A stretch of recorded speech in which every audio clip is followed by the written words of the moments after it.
Hello and welcome to Return to Fitness Tip Tuesday. I'm Coach Sabin and today we're continuing our series on real core training. This is part 2.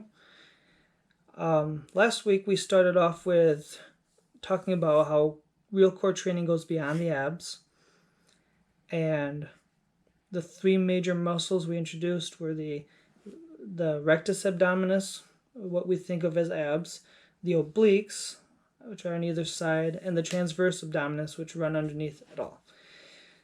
Transversus abdominis. Those 3 major muscles work together with other muscles to perform 3 functional roles: anti-rotation, anti-lateral flexion, and anti-extension. So that summarizes last week. This week we're going to talk about 2 things: core training safety, and when to implement your core training. Core training safety. So your core is beyond important. All movement flows from your core. So we have to train it, but we have to do so safely. This begins with doing a warm-up. You can walk, you can run. Those things are fine. But ideally a dynamic warm-up that focuses on mobility and stability is preferred. We have what that means is, you're moving your body through full range of motion to increase mobility. You're activating all the stability muscles in your body, getting ready for movement. An example of that would be a lunge walk. You're moving your ankle, your knee, your hip through full range of motion, and your body's you're recruiting different muscles to stabilize you so you're not unbalanced, you're staying upright as you continue to move through the lunge walk. Once you're warmed up, probably the most important factor is your form. Be completely strict on your form with all core training. And if your form starts to go, you start to get tired, that's when it stops. That's a sign that, you've gotten all you're going to get out of the exercise. You stop. You don't push through. It's not a time to be tough. You can get seriously hurt, and it's not worth it. Most exercises you could get seriously hurt by pushing through bad form. But what typically you see is that poorly performed core training leads to more injuries than your other activities, whether it's your day-to-day activities, you go to bend over and pick up something, and next thing you know, your back's out. Or it's the exercises you perform later. You go to do a deadlift or a clean, and next thing you know, you're feeling, pain. And along that same point, though, and this is the third thing, or the last thing I want to say about it, is you should not feel pain. If you feel pain, you stop. Now, burning muscles, that's great. We push through that. As long as the form's good, we keep pushing there. But the core training with proper form shouldn't hurt.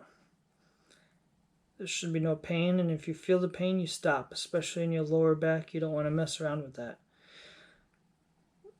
Moving on to when to perform your core training. Core training can be performed separate from all other training. You get your warm-up in, you do your core training. It can be an exercise, a workout on itself. My clients typically don't have that much time, and so I put their core exercises in their workouts after their warm-up, before their other lifts. Reason why is the point of a warm-up, as I sort of already stated, is movement prep, mobility through range of motion, activation of stability muscles. All movement flows through the core, and you you need to activate that core. Sorry, there was a fly. You need to activate the core prior to those movements. So it's really almost a continuation of that dynamic warm-up.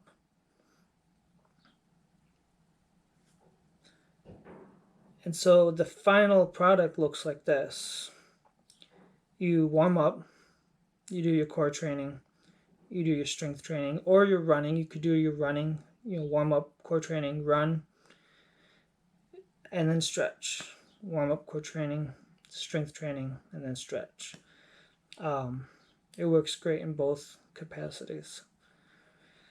So that's it for today. I'm going to move on to the demonstration of the exercise. Doing anti-lateral flexion.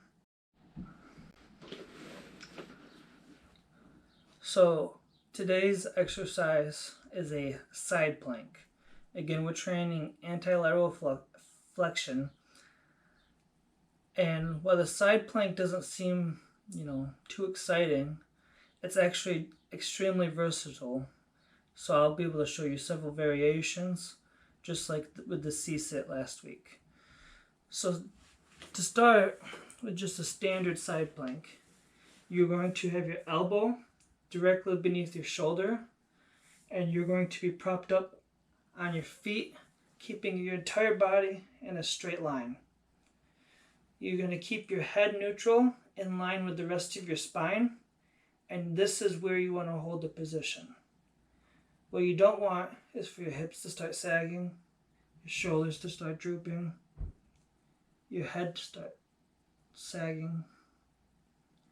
Everything stays straight, and you hold. You should at least be able to hold this for 30 seconds. If you can't, you're going to need to regress the exercise into something easier, which I'll show you here in a minute. And then you repeat to the other side. The more your feet are elevated up, the more intense the exercise becomes. And again, you want your shoulder straight underneath your elbow, neck in line with the rest of your spine, and your body in a straight line, and hold. Same rules apply. You don't want to sag your head, your hips. You don't want to droop your shoulder. And again, at least 30 seconds, otherwise move back to a side plank.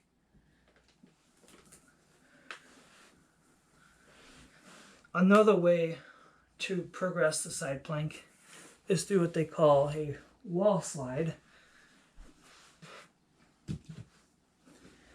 And so you're going to start in your side plank, and you're going to elevate this leg along the wall.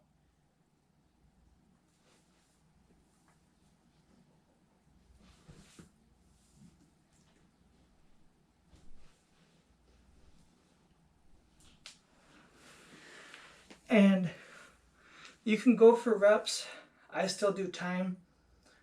And I just keep moving the leg up and down for the 30 to 45 seconds. If you need to regress from a side plank, it is quite simple to do so. Instead of elevating your feet, you elevate the elbow. And you can do this with a chair, a weight lift or a bench press bench. I'm doing it with a stool. And it takes some of the pressure off, shifts it back down to the feet. You're still getting those obliques engaged.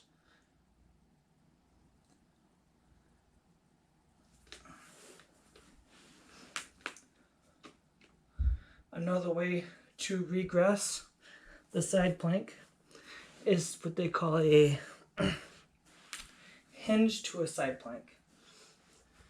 So you're in a plank, and you are going to hinge your body all with one motion to a side plank. Go back and side plank. So if you can't get to 30 seconds, you can go to this. hold it for 5 seconds, go back, repeat, 5 seconds, go back.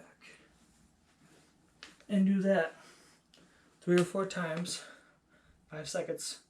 Next time, maybe you go to 6 seconds or 8 seconds. Work your way up to 10 seconds, 15 seconds. Over time, you build that core, those obliques, then you move back up to a side plank. And you can keep progressing from there.